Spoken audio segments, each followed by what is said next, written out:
91% of women are unhappy with their bodies. I love myself and even beyond my looks. And the thoughts that I have on a consistent basis are not always kind. It's so easy for us as women to stand in the mirror and pick ourselves apart. I kind of looked around the industry and, realized that there weren't a lot of women, that look like me. If you were thinking you had to look a certain way in order to have an impact in fitness, there was this whole demographic that wouldn't see someone who represents them.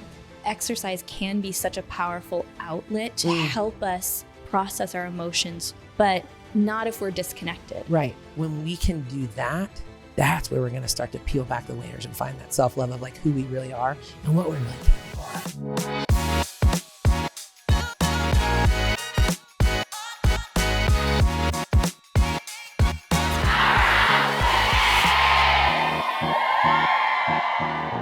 Lacee Green, I am so excited to bring the Woot Woot energy to the Powerhouse Women podcast.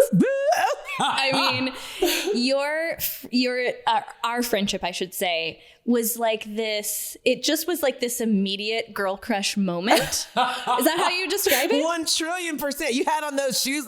I'm like, look at Lindsay's goddess vibes with these gold shoes of her whole calf right now. But it was totally instant sisterhood, 100%. Shout out to our girl, Patrice Washington. Her amazing event is where we got to connect, and just the little bit I got to hear about your story at that event, I was like, I need so much more. I need to know the story behind your brand and all the big things that you're doing. We're actually having this conversation at a very cool moment. Yeah. Your podcast is launching tomorrow. So when people hear this, it'll be out. They'll be able to binge it. But we're sitting here today and it's launching tomorrow. You are flying to New York City to film for the Today Show. Casual. I feel like I'm getting to interview someone who's about to just blow up in the best way. Lindsay, thank you so much. Thank you. First of all, we're going to say it here. Yeah, we're going to say it. Claim it. Manifested. I receive. Oh my gosh. But thank you so much. Thank you for having me. I'm so excited to be here. You are such a powerhouse woman. Just amazing. And yes, it was instant sisterhood.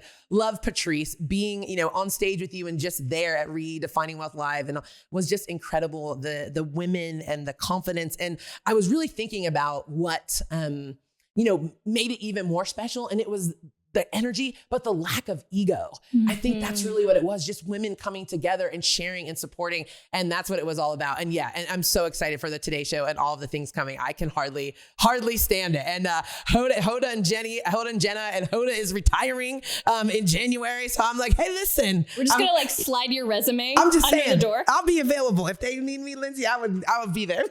I would watch. So their viewership would go up by 1. Let them know that. I'll put it in writing. Okay, so I want to dig into your story.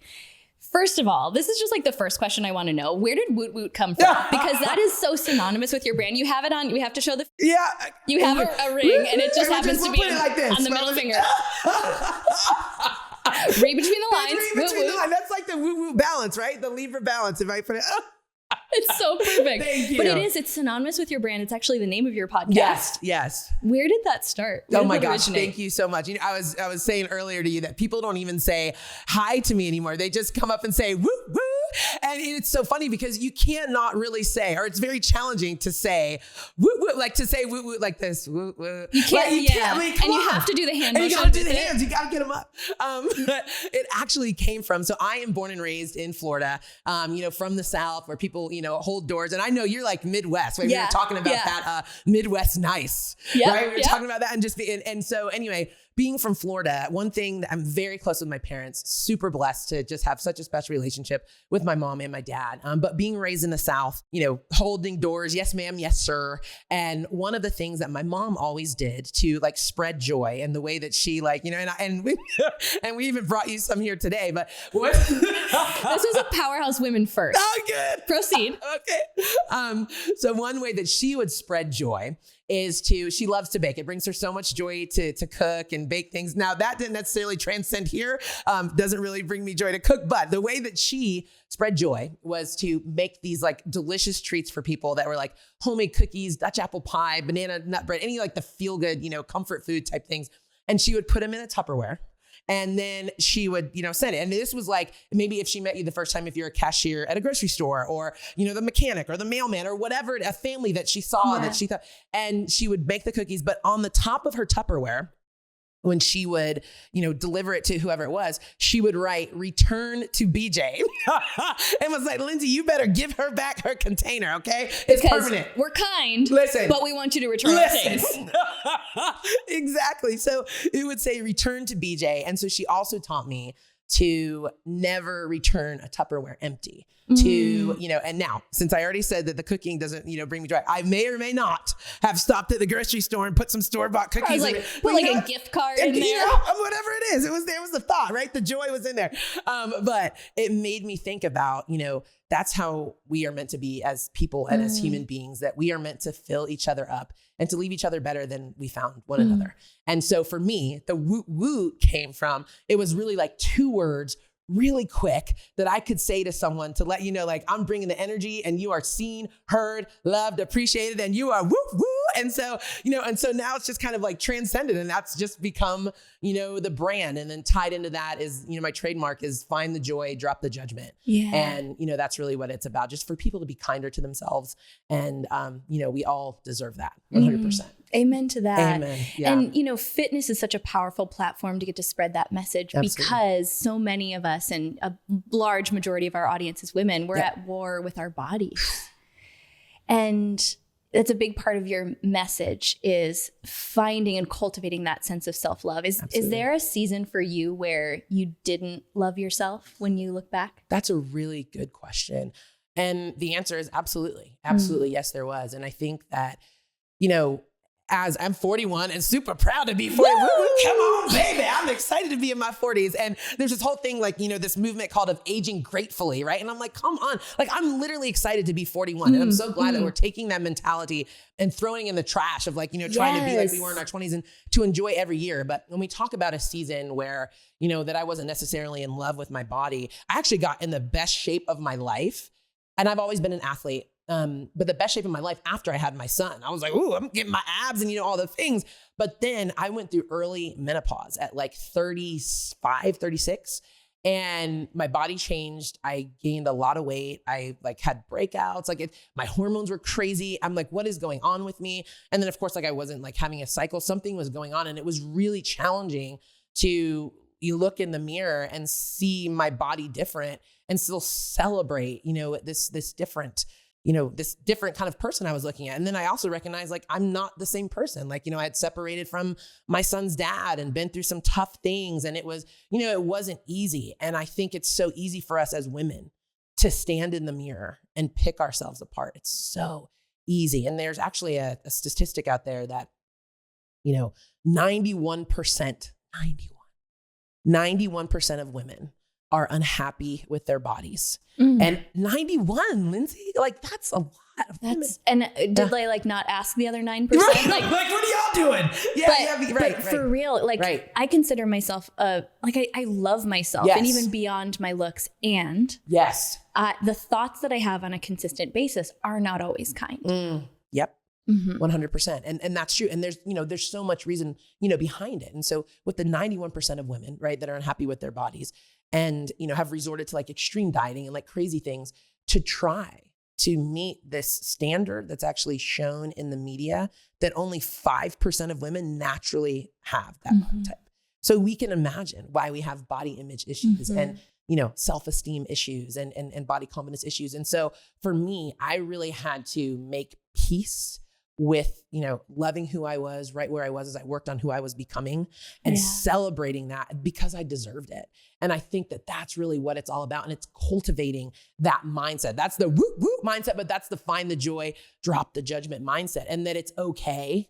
And one of the most, I think, powerful things when I talk to women and the women in my communities and the ladies that I work out with and all the things, that it's okay to say, I'm not where I want to be, or, to look in the mirror and say, okay, I'm not where I want to be yet, or, whatever it is. But one of the key words is yet, or what it is, and loving who you are right where you are as you work on who you're becoming. Yeah. And I think that is so, so important. I think so that kind of time and season, when I made peace, like, okay, like I'm not going back. And then I'm celebrating like, well, wait a minute, I don't have to worry about something every single month. So this is actually a win. Let's talk about it. Hold on. But I think that's where it came from. And then when I started being really transparent, about my journey, and that's one thing that I said to you that I just love, and I know that your community loves about you, is that you are just so transparent and vulnerable, and that just gives space and permission for all of us to do that. And I think when I started, I'm Curvy, the Curvy Girl Trainer, right? And when I started celebrating that and sharing that, the amount of women at every age, race, body type, fitness level was like, yes, girl,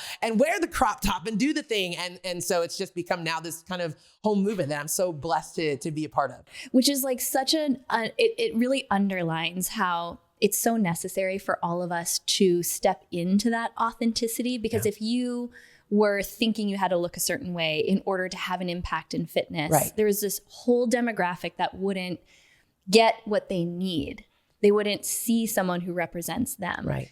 Does that weight feel like a weight on you of responsibility for representing women of color, women who are curvy, women who don't feel like they fit into the fitness norm? Yeah. It feels more like, and I think, everything in this life is mindset and energy, right? Yeah. And I think it's more, and I love that Oprah says, when you change the way you look at things, the things you look at change, right? And I don't feel like it's so much as a weight, more like a calling and a purpose. And as a trainer and a fitness professional and a curvy woman in fitness, one thing that we talk about a lot is, we know that people have like really found it when they found this like intrinsic motivation, when they're like excited to press play on the workout, or they know they're going out of town next week or whatever it is. And they're going to say, okay, I'm going to work out in my hotel. I just want you to know that I did my workout, and they're checking in. And so I think it feels more just exciting to see other women step into like this new self-found confidence. And we even have one of the women that was like in my program on stage with me, have a program called For Beginners Only. And, I've always got to put my hands up when I say it, fitness for everybody and everybody, but I haven't. Again, you can't do it without the hand motions. It doesn't feel right to do it like this. But as long as I don't do it like this, right? I mean, yeah, there you go. But, she has lost over 100 pounds. And one thing that she does now, we call her crop top Claudia. And so because she was always, wearing long sleeve shirts and, and just kind of like covering up. And I'm like, girl, you need to be celebrating. Like, and this is just an example for other women to do the same thing. And so now we can't get her out of a crop top. She's got her arms and everything showing, and proud of who she is. And she's inspired so many other women. So I think when we look at it like that, it doesn't feel like a weight. It just feels like exciting to really just be in a space to help others just love themselves. Yeah, absolutely. It's just so cool to be in the presence of people who you just witness being in their complete purpose. And it's like observing someone who's just doing the work they were meant to do in this world. I mean, you came in the perfect package to make the impact that you're making. You really did. Thank you. You're just amazing. So thank you. I think you're amazing. So thank you so much. Yeah. Oh my goodness. It's just so exciting. And I think that, when I, of course, like it gets busy, right? I mean, like there are things, and I think one question I get asked all the time is like, are you always this happy all the time? You always have this much energy? And the answer is absolutely not. Like it's unrealistic to think that you are going to be happy all the time. But I would say about 90% of the time, maybe more. Absolutely I am, because I think it's a mindset. And that's why I love the metaphor of fitness. And fitness is a metaphor for life, right? That you don't go from lifting the 2.5 pound dumbbell to the 50 pound dumbbell overnight, right? It's a mindset that you cultivate. And there's a study out there by the American Science Foundation and I'm going to look into this a little more, but it's a study that says, don't quote us on this. Hey, maybe, that says, that we each have between, and you might know this, between 12,000 and 60,000 thoughts per day. I'm like, well, that's a big difference, right? I mean, 12,000, who's having 12, who's having 60? Right, like, let's talk about it. 12,000 and 60,000 thoughts per day. And of those thoughts, and this blew me away, 80% of those thoughts are negative. I've heard that. I don't remember the numbers behind it, but the impact was the majority is negative. And 95% are repetitive. So when we're trying to find the joy and drop the judgment and shift our mindset, let alone all the other things, right, that are coming at us during the day, it's not easy. Yeah. It's not easy, and it doesn't happen overnight. Right. But you're worth it. You're worth it to change your mindset and create literally new neural pathways in your brain every time that you are more optimistic and cultivate a positive mindset. And it's not just about being happy all of the time and all the things and looking in the mirror and being like, I'm so, that's not what it's about. It's about having a positive mindset to know that, okay, maybe today or maybe in this moment or whatever it is, I feel maybe a little negative or this is a little tough, but it's not going to stay that way. Yes. And I'm going to make it a great day. I'm going to choose that. And that's what it's about. That's such a positive reminder, whether it has to do with our fitness or our mindset, which are so connected, that there's always room for change. And eventually, I remember having that experience with my own fitness journey. And then I want to hear about yours and how you got into fitness. But this change between even noticing how the longer I ate clean foods, the more my body craved that. The more it just changed me at a cellular level. Yes. The more I repeated certain habits over time. Yes. It really took away any excuse I could ever want to make, unfortunately. I could no longer blame anything else. But it really taught me the power that we all have to make changes in our life. And we're not stuck with anything. That's it. That's it. Your current situation is not your final destination, I think, right? And that's such an important reminder. And yes, just like what you said. And I think it's also so important to not eliminate full food groups, right? I mean, like there's, oh my gosh, there's so many different nutrition. I mean, the questions that I get from people about if I drink this, and turn upside down and, and do, 5 hours of cardio, I'm going to lose 25 pounds by tomorrow. I'm like, who told you that? First of all, do you see Instagram? So, so back away from the phone, back away from the algorithm.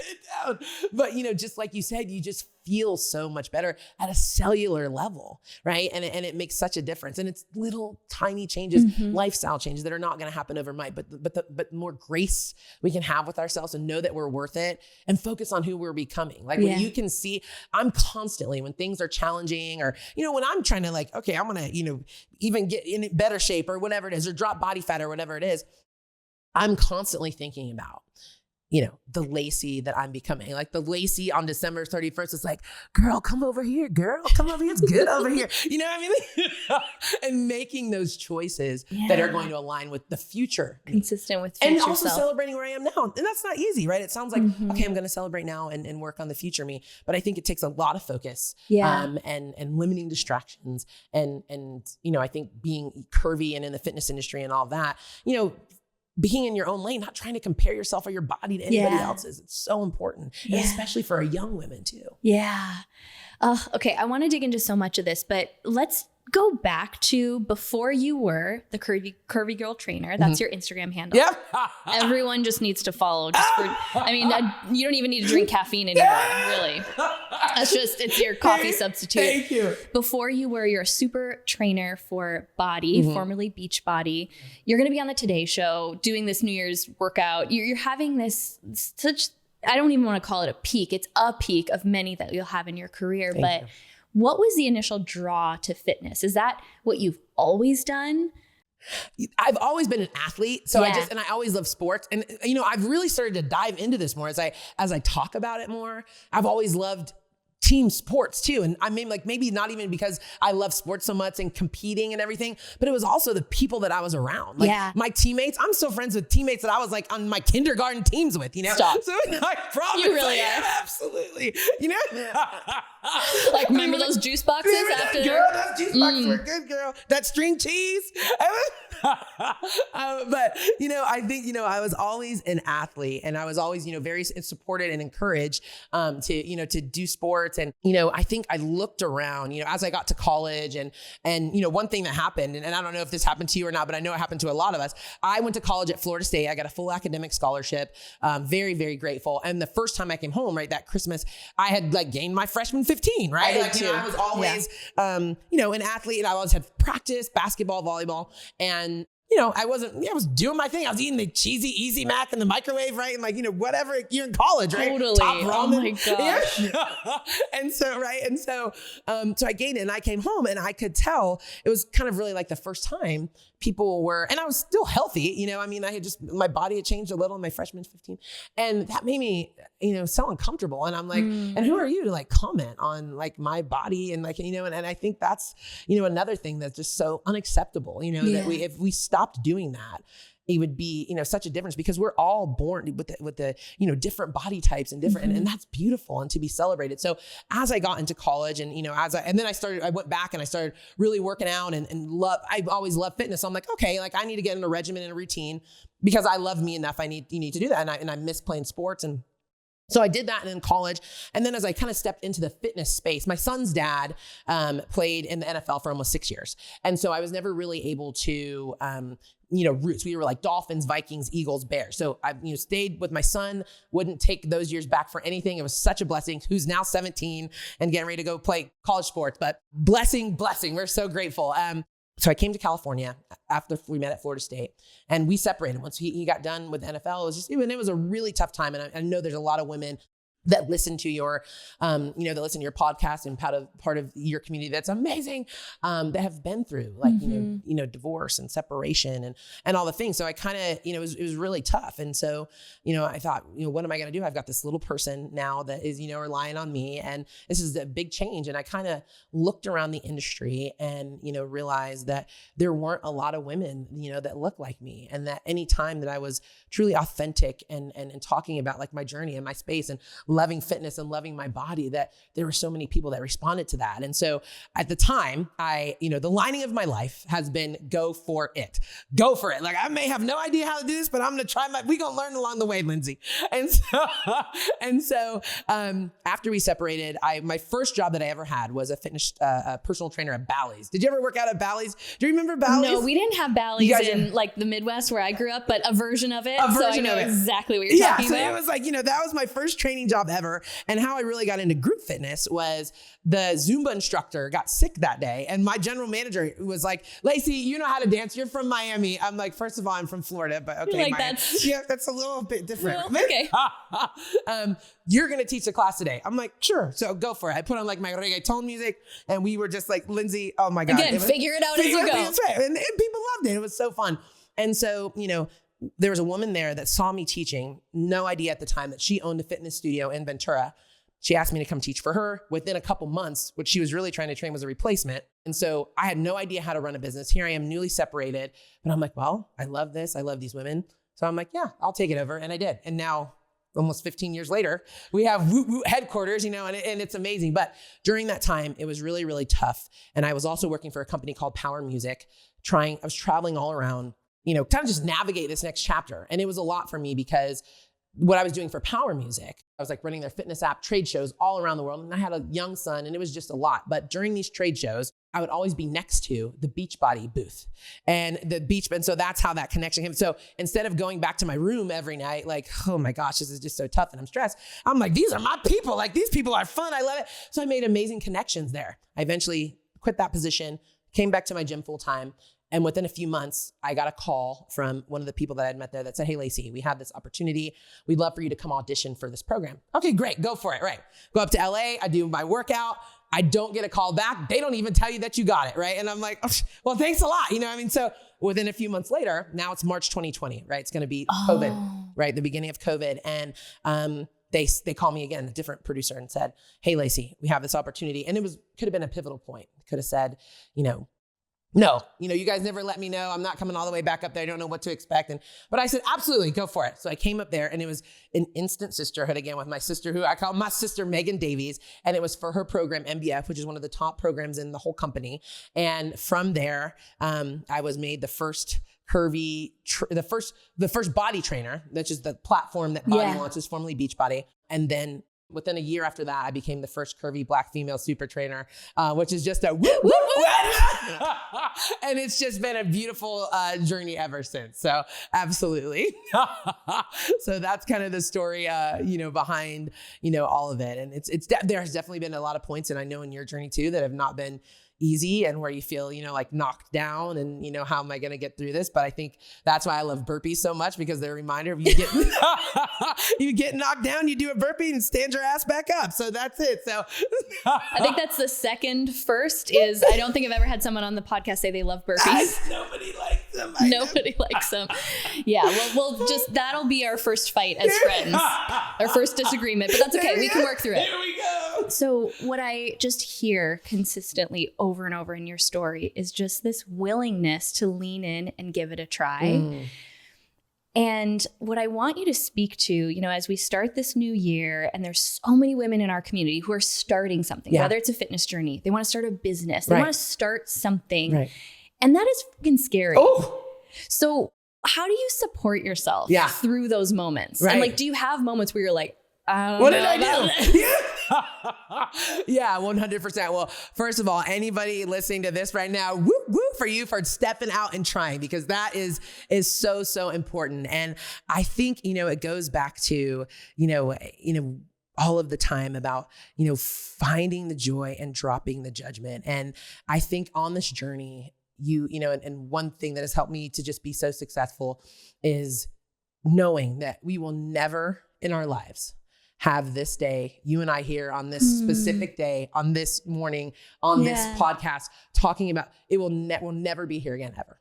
And I think when you can look at life like that and with gratitude and in perspective and staying present and allowing yourself, right? Because we talked about all those negative thoughts. When you allow yourself, right? Because some of us, so many of us, and I've done it before too, will talk ourselves out of something before we even take one baby step towards what it is, right? Oh, is that so true? We've let all the self-doubt creep in. We've created this, like, sometimes I talk to people, I'm like, are you kidding me right now? That's what's going to happen. You're going to stub your toe. They just went in a lap in their mind. Right, in their mind. And then just never started. Right, they never started. So I think that, you know, when you're trying to shift your mindset and you're thinking about, you know, whatever it is, starting the business, starting the podcast, doing the new thing, fitness journey, whatever it is that if you allow yourself to think about all those negative things in the worst case scenarios, can you at least allow yourself to consider it turning out better than you could have imagined? Can you do that? Like, can y'all do that? Okay. And when you can start doing that, Lindsay, and you can have that vision and you can see it, just give me goosebumps just to say it right now. That's when you're going to start to, you know, really step into this next chapter, whatever it is. And so, you know, I've wanted to be on the Today Show since I was a little girl, and Al Roker, I'll find a video and send it to you of me with Al Roker. I made this map and it looks totally like, I don't even know. I probably put Florida next to Texas with Georgia. I mean, who knows? Listen, again, we can't be good at everything. Yeah. No judging. Okay. Find the joy in the map. And, but I was like, you know, pretending I was Al Roker. And it was something I wanted to do since I was a little girl. And now here I get to go on the Today Show and be with them and just talking about the things that I want to talk about and love to do. And it's just unbelievable. So it's amazing. And I think, you know, law of attraction, you know, you put it out there and you think that way and it's going to come to you. And just because it hasn't happened yet doesn't mean it's not going to happen, you know? And I think that's really important. Those are two of the most important reminders to take into a new year. I think just the reminder that when we're imagining the worst case scenario, it shows us how powerful our imagination really is, because that hasn't happened yet. Right. So if we can imagine the worst case scenario, we can use that power to imagine the best thing that could happen. Yes. And then that reminder that if it hasn't, wait, say it the way you said it again, because I'm like, I think I need this tattooed somewhere. Just because it hasn't happened yet doesn't mean it's not going to happen. Oh, I needed that today. Baby. Oh, thank you. I needed that one today. Yeah. Thank you. And I think that's what it's all about too. You know, like for you to be able to say, oh, I needed that today. Or, I received that. And, you know, you said something earlier. I'm like, oh, I received that, you know, and I think that's what it's all about. And another thing would be get around a group of people that are going to support you and lift you up and bring the energy and woot woot you and also push you and hold you accountable. You know, and that makes such a difference. And I know I'm sure people listening right now that maybe don't have that. And I'm blessed to have such an amazing community. And I know that, you know, you do too. And if you're listening, you're sisterhood, part of the community, Powerhouse Women. But you know, that makes such a difference when you're really trying to change that thought process and you have people around you that are just spewing negativity.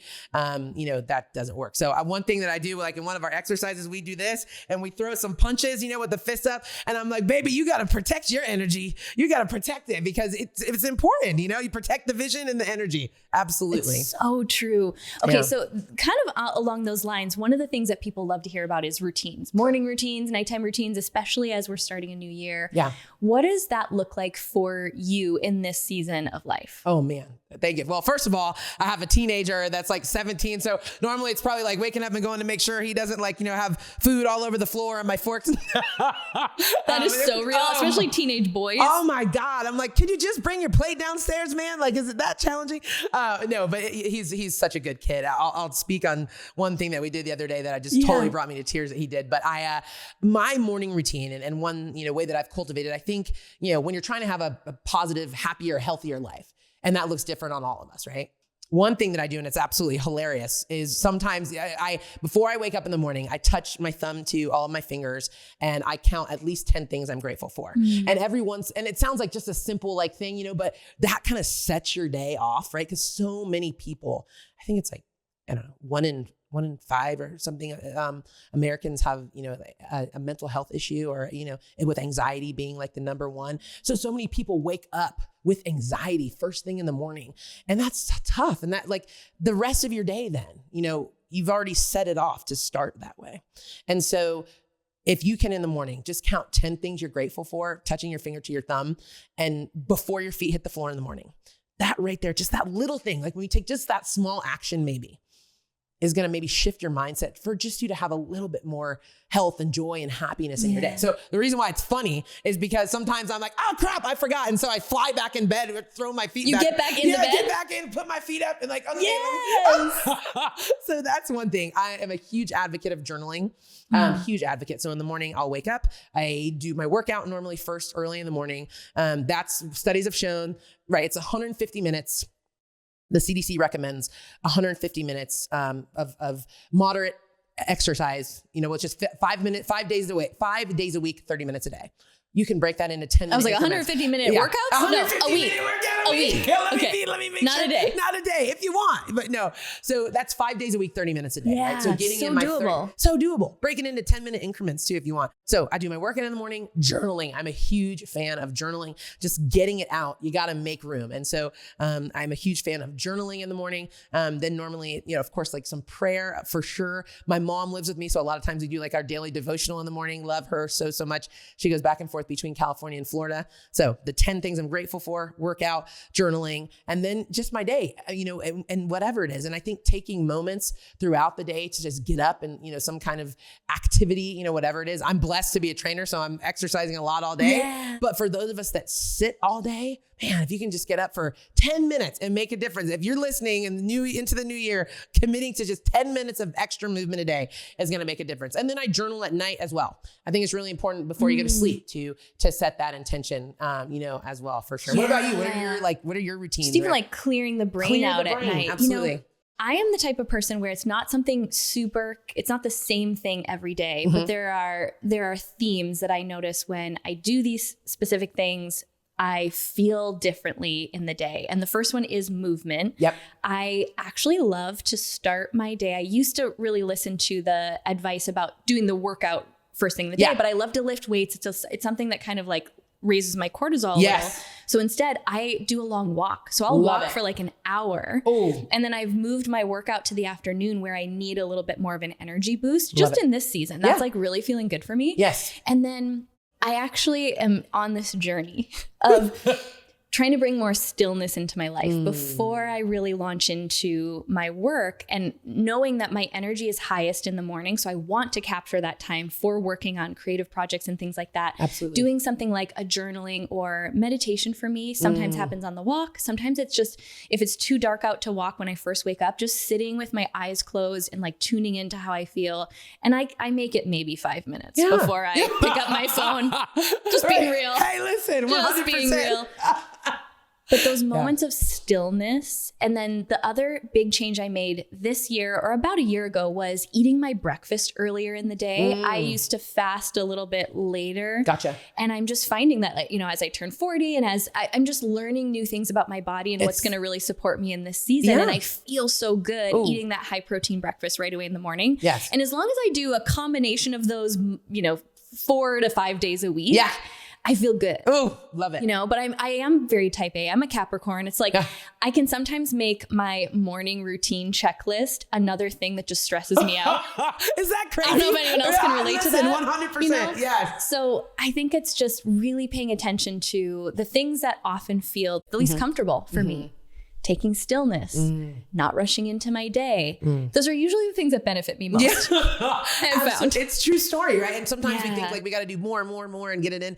And I have found, same as you, and especially in this season, 41, my son's getting ready to go to college, stepping into all these new things, which is very busy and there's a lot to be done. But, and I've said this before, when it's not aligned, it gets none of my time. And it's just like, know thyself and that self-awareness that you're talking about. And I'm like, no, like I get me first in the morning. Like I want to spend some time with me in the morning. Like I want to, I want to tune into me. And so just that walk, I mean, that stillness that you talk about, it's so important, like setting the tone for your day. And I love that, you're saying that in this season, this is what's working for me. This is what I've stepped into 1000%. And I love that. Absolutely. Yeah. You know what this is like really tapping me into is a thought I was having just the other day about my relationship to exercise. And I do love to work out, but what I've noticed, the reason why stillness has been challenging, the reason why I do kind of go back and forth with being really consistent with my workouts to not being consistent, and combining that with, I've just had a really, really challenging year that has brought me to this awareness of how much all of that doing and achieving and always being focused outward was a way of avoiding myself, avoiding my internal environment. So what I'm actually welcoming into my wellness practices for this new year is this understanding that spending time, for me, it's like in the gym. I love to lift heavy and I love to put on, either a good podcast or like that's my like ratchet girl playlist. It's like my twerk anthem. It's either if you want to know what I'm actually listening to, it's like the raunchiest. I don't know, that just like gets my workout. That's why we had the sisterhood. Yeah, it's like either worship music or just complete trash. So, but like bringing that awareness in to. That's such a new practice for me, is spending time with myself. I'm actually struggling to put the words to it because I would be in the gym before and I would feel like I needed to be somewhere else, which is this persistent pattern, especially in light of now, being divorced and realizing that I spent a lot of my life focused on how I could make other people happy and being afraid to just be with myself.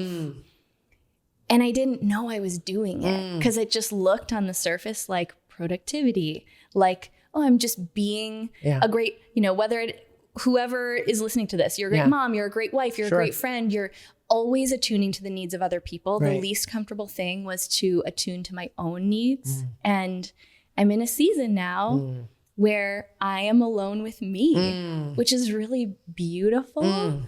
But it's bringing this awareness to how much I've avoided just being with myself. And I didn't make that connection until just a few days ago, how much that has shown up in my relationship with exercise, because that's like the ultimate, for me, it's like this ultimate act of spending time with me. Absolutely. And not focusing on anybody else. Right. And I just am curious to see how that transforms as I bring that new awareness to it. That is so beautiful what you just said. And that makes my heart like just so happy for you that you have found that space, because I know that it hasn't been easy. And that to me, it sounds like what you're doing is like, exercise is a privilege, not a punishment. Yeah. And to me, it just sounds like you're holding space for yourself. And that's like the ultimate act of self-love, I think. And I think that so many people listening to this right now have just, I know I did, it just made me want to cry right now with what you said. Are identifying with that, because we do, I think so many of us, especially as women, feel like we have to like do all the things. And I can totally identify with being, at the gym or whatever it is, thinking I need to be somewhere else, or I need to be sending this email, or I need to be doing this, or I should be doing this, when it's like, no, you need to be, you're right where you're supposed to be.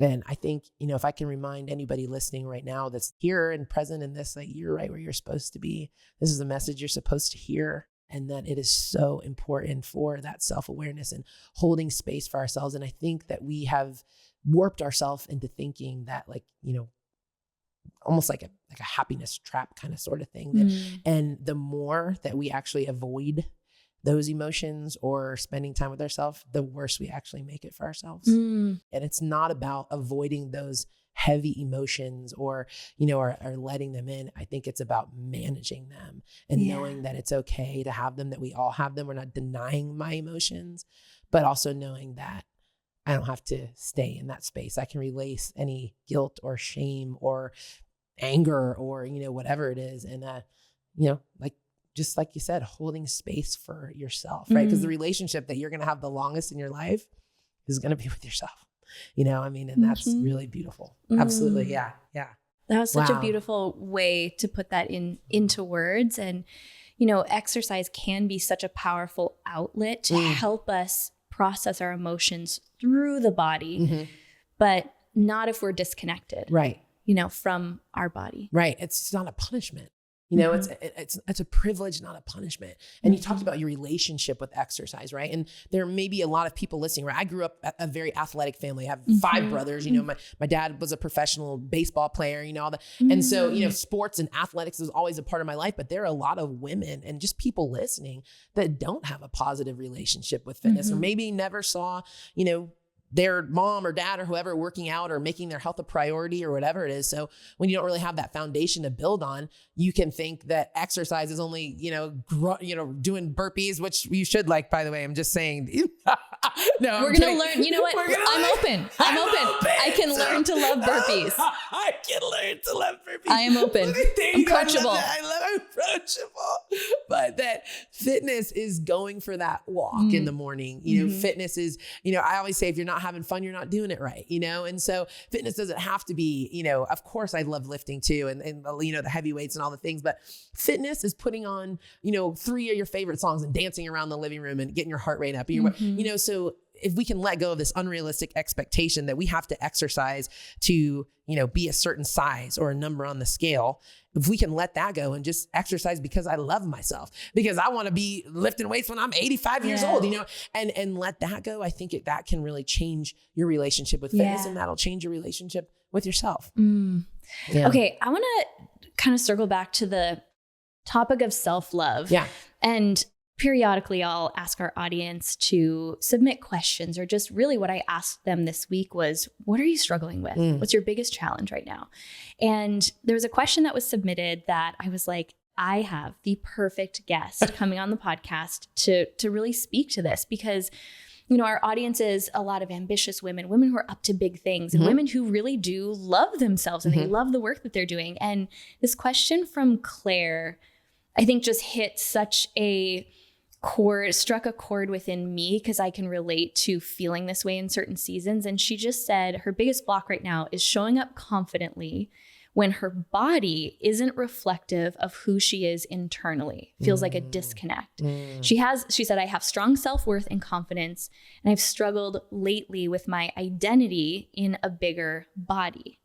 What would your advice be to someone who really feels that on a deep level? I love that question. I'm going to send a whoop whoop to Claire right now, and thank you, Claire, for your, you know, your vulnerability and your honesty and all that. And I think, one, she's not alone. I mean, I'm up here talking about being confident in the Curvy Girl Trainer and all the things. And I also have my days where I'm like, ugh, you know, like this outfit, or I don't feel like in the mirror, I don't feel, you know, like my best. But one thing that I like to remind women of, and all of us, period, is that, you know, if we're here right now and asking the question, that you've already made it through 100% of your hardest days. You've already made it through 100% of your hardest days.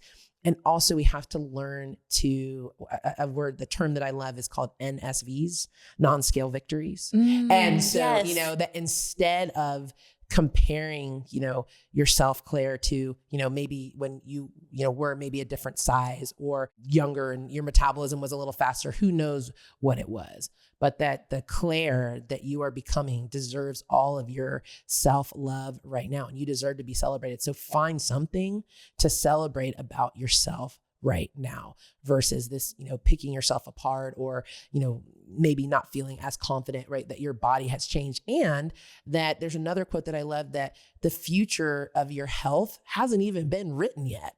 Who's to say that you're not going to become the happiest, healthiest version of yourself, like in this next chapter? And that looks different. I don't look like I did when I was 20 years old, 30 years old. I look totally different, but I love myself right now. And I'm celebrating the body that I have right now. Yeah. And so I would just encourage her to draw back to being present and to who she is right now, and that she deserves to be her happiest and healthiest, and that looks different on all of us at every chapter of life. And I think that's really important. And girl, go on and find the joy and drop the judgment. Absolutely. Absolutely. So yes. Yeah. It's so well said. And I think the reminder we keep circling back to of the fact that self-love doesn't mean that you don't have goals for somewhere else you want to work toward getting in your business, in your fitness, in any area of your life. It's not saying I either love myself or I'm working toward a new goal. That part.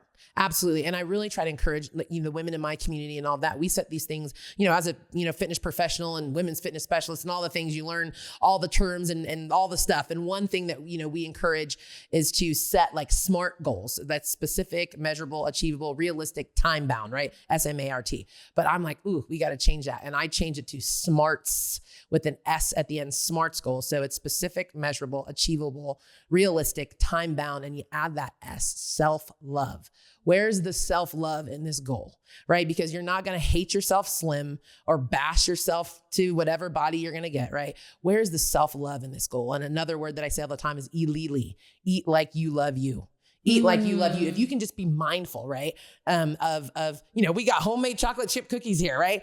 Ain't no shame. That is loving to me. That's loving. That's loving. Exactly. That's how I know I love myself. I know I love. Because I ate that cookie. Absolutely. Absolutely. But it's like, I'm going to eat a cookie and not feel ashamed or bash myself or feel like I need to have, I had one. I need to have, all the rest of the dozen of cookies now. If we can ditch this all or nothing mentality that you just spoke about, before, either I love myself or I don't, and really just align with like, where are you right now today? Like in this self-awareness, right? And you talked about spending time with yourself and holding space for yourself. Yeah. And I think that when we can do that, that's where we're going to start to peel back the layers and find that self-love of like who we really are and what we're really capable of. Ooh. Yeah. Oh my goodness. I'm like, I can't even get enough of this. Okay. Before we start to wrap this up, you mentioned your son earlier. I want to know what you're like as a mom. Oh First my of all, gosh. if you guys aren't watching the video, she's got these amazing earrings on that literally spell out mom. And the O is a little football with rhinestones because we're celebrating. You said, and then your nails at senior night. Got the number 4 and his initials KB on there. Thank you. Really, what is Lacee as a mom like? My God. So it's so funny when people ask like, oh my God, are you this happy all the time? I'm like, I have a teenager. Let me just say that again. So, one of the things I constantly say, my son's name is Kayan, and I'm huge on names, which is his name means widely respected, long-awaited child. It's Swahili. And then his middle name is Elijah, the Lord is my God. So I'm very strong on names and all that. Yeah. I don't know about the long-awaited part because, that was kind of quick after college when I had him. So I always make sure I tell that part. But he is such an awesome guy. And it's as a mom, with he got me these football earrings, by the way, but your relationship, as you grow, right? This is my first time being a parent, so you grow together, and I only have one. That was, that's it. One and done for me, and so, now watching him, step into this next chapter, and he's getting ready. He's 17, he's getting ready. This is the end of his senior year coming up. And I think about, oh my gosh, this is it. He's getting ready to go, and so it makes my heart, just, it's challenging, because, they're going to go, but then you feel so blessed, that, he has just been this resilient kind of, always standing up for himself and leaning into, who he is and knowing who he is, and a strong communicator. And, and I just, from the other compliments and things that parents say about him, I'm like, oh my gosh, wow, thank you. And so the other day we were it was a blessing. We had a Fabletics photo shoot together, and it was, oh my gosh, it was so fun. It was so fun. And we didn't know that they were going to do like an interview. We really, we thought it was photos and some fun videos, and it was great. And I love Ginger Wrestler, who's CEO of Fabletics, amazing. And she was there, with her daughter, and it was like so fun. So we're in the kitchen, and he says, they ask him, well, what's your favorite, holiday memory or your favorite part, about the holidays? Cause it was like, holiday shoot, which was hilarious. It was 91 degrees and we were so hot sweating these. And he said, oh my gosh, it'll make me cry. The favorite part of the holidays is my mom. He said, just because, when my mom comes in her room, she changes the energy of the room and she just makes everybody feel, seen and loved. And I'm like, what? Like I wasn't prepared, And so, but you want for your kids, you just want them, when people ask me, what I want for my son or what I want my son to be, and he's getting ready to go play Division I college football, and we're so proud and so excited, and he's, really well in school and, all the things, but the only answer that I ever say is happy. That's it. All I want my son to be is happy. Yeah. And that's it. And so, and that's pretty special. So I'm very, very grateful to be his mom. And that really was so heartwarming. So I'm like, okay, I'll give him a little bit of grace when he leaves his, dirty underwear in the middle of the floor. Exactly. You get one free pass. One pass. Just one free pass. But keep the compliments coming. Keep the compliments. So what's your advice to moms at whatever stage, right? Because it's seasons with their children at different ages who struggle mentally with taking that time for themselves, whether it's just for that morning routine or if it's for the workout. How did you balance that as a mom? And what advice do you have for moms who are having a little bit of trouble prioritizing time for themselves? Yeah.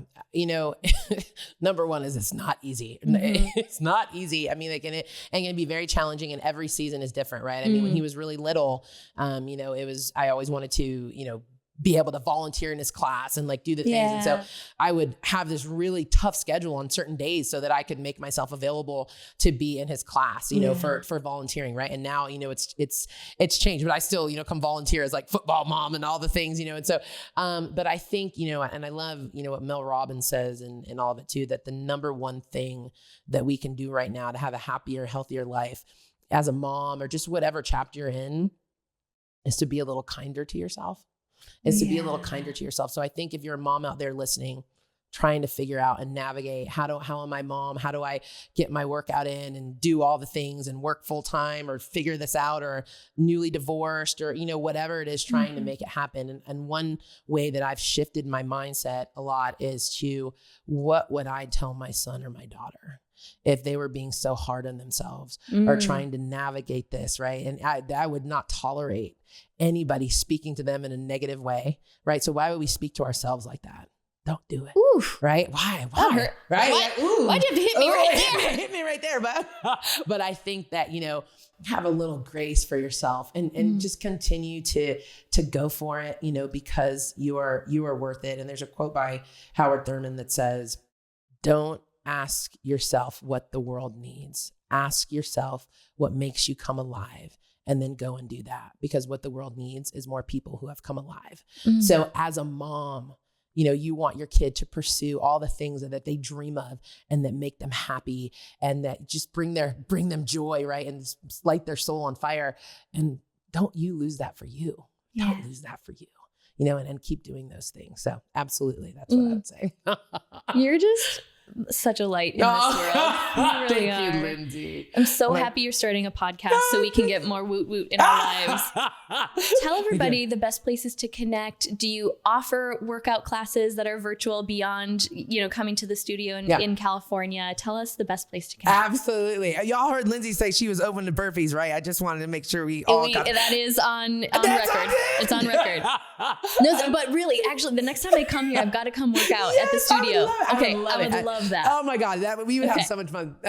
So it is, it's on Instagram, or my social media is the Curvy Girl Trainer. So CURVY, the Curvy Girl Trainer. The gym that I own is called WOOT WOOT Headquarters. And it's in Ventura, California. And the podcast is going to be called the WOOT WOOT Podcast. And so that is launching, and I'm so excited. And some of the first episodes have my mom, my dad, and my son and my son's dad on there in one episode together too. So yeah, I really wanted to just open it up to, when we talked about this with podcasting, right, is a deeper way to connect with people. And I think that's what we're all craving, connection and community and a realness. And so my first few episodes, I really wanted to open it up, not only to introduce myself, but like introduce everybody to like, these are my people. This is You're my the world. main characters in the story. The main characters, right? And so I'm so thrilled, Lindsay. And just thank you, Lindsay, for like creating Powerhouse Women. I mean, you have no idea like what the ripple effect of what you have done, because you have answered your calling, the amount of women who have now stepped into theirs or had the confidence to because of you. And that's a really, really big deal. So thank you. Absolutely. Thank you so much. Okay. Well, one final question. Yeah. And there's been so many big moments happening in your world lately. Yeah. There's a question I love to end every episode and every guest episode with, which is just an opportunity to like pause and acknowledge yourself. I don't know if you're in a season where things are happening so fast, if you get to have many of those moments to be like, wait, no, this is cool. And sometimes it's the things that are so small and seemingly insignificant that come to people's mind. And I always just tell people, think of the first thing that comes to mind. We just call it a powerhouse moment. So when I ask, what's a recent powerhouse moment you want to celebrate yourself for, give yourself a woot woot for, what's the first one that comes to mind? Definitely the Today Show. That's pretty major. No one has had that one yet. It is so cool. Just with Hoda and Jenna on there, and as a little girl, Katie Couric, Al Roker. I mean, this is something that I've dreamed about my entire life. And for them to ask me to come on there and and ask me what I want to do. I mean, like, are you kidding me? I mean, and so I think that is really something that you put it out there when you're manifesting, and you put it out there in the universe, and then you just continue to walk that path and that journey. And now to have that happen, I mean, that is definitely so yeah. That's got to be it for sure. And I think the only other one, my Libra brain, right, has to pick two. I'm fired for picking two. I think the only other one is my son and like this last chapter of his football. Like tonight we're actually doing this really fun thing where I got with all the moms and we have this team dinner, and I asked all the boys to pick us like a theme song. So I put together this playlist and of all the boys pick a song, and I have this senior. And so we're going to do like this Soul Train line. They have no idea what to expect. And like all the seniors are going to get to like dance down the Soul Train line. And I feel like we're creating like this, tradition now, like for the seniors. And that makes my heart so happy. So I think equally both of those things. Absolutely. And I think it's just a rule. You can celebrate as many things as you want to.